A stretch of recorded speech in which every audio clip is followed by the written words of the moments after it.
On behalf of the faculty of the College of Literature, Science, and the Arts, I offer my warmest congratulations to all of the graduates of the class of 2010, and my heartfelt thanks to your families and friends for their loving support of you in your work here.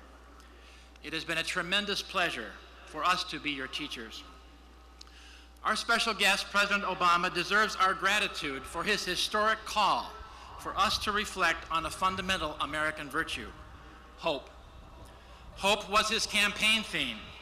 He has written a book on the topic entitled The Audacity of Hope.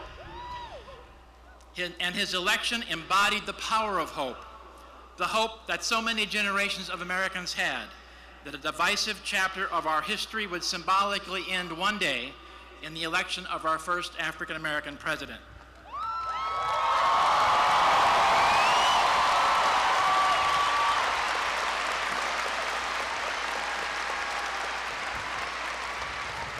This stadium today is a case study of hope.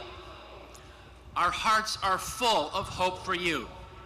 Your own hearts are deservedly full of hope for yourselves and your friends. It's a good, positive feeling. We are curious about one another, happy for one another, engaged with one another, convinced that there is room in this great country for every hope in this stadium and beyond to be fulfilled.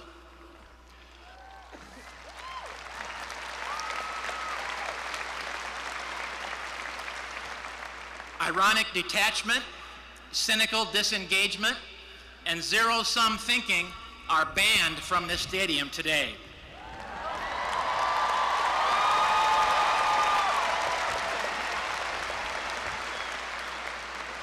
History helps us understand the power of hope, and because I teach history, we must have a history lesson every year. Next week, we will celebrate the 65th anniversary of VE Day. That day, 65 years ago, that World War II ended in Europe. The war in the Pacific ended 3 months later. We should never forget this. It was nothing but hope that brought this disorganized and divided country through the first years of that war. Nothing but hope that transformed Michigan into the arsenal of democracy, that set the Willow Run bomber plant just 6 miles down the road to producing a B-24 bomber every hour with the help of your grandparents and great-grandparents. One of those in the famous film Band of Brothers has said that on VE Day, we felt like we could do anything. And they did, here at home, where they built families and businesses and a civil society that laid the foundations for our own. They had seen the worst that the world had to offer, and they hoped and worked for the best for this country. They're called the greatest generation, not just because they won the war, but because their hope led them to invest so much in the peace, in the world that we have inherited from them.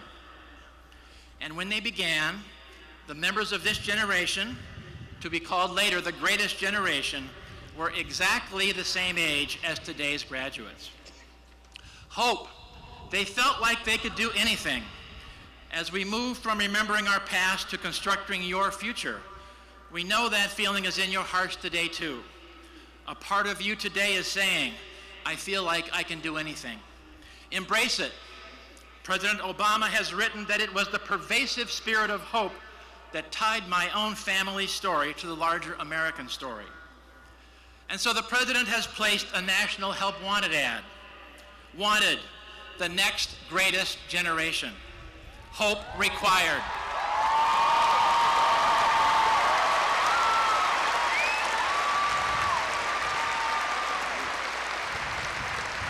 To be the next greatest generation, you will need to mix it up, take risks, get out of your comfort zone, listen to others, carry others with you.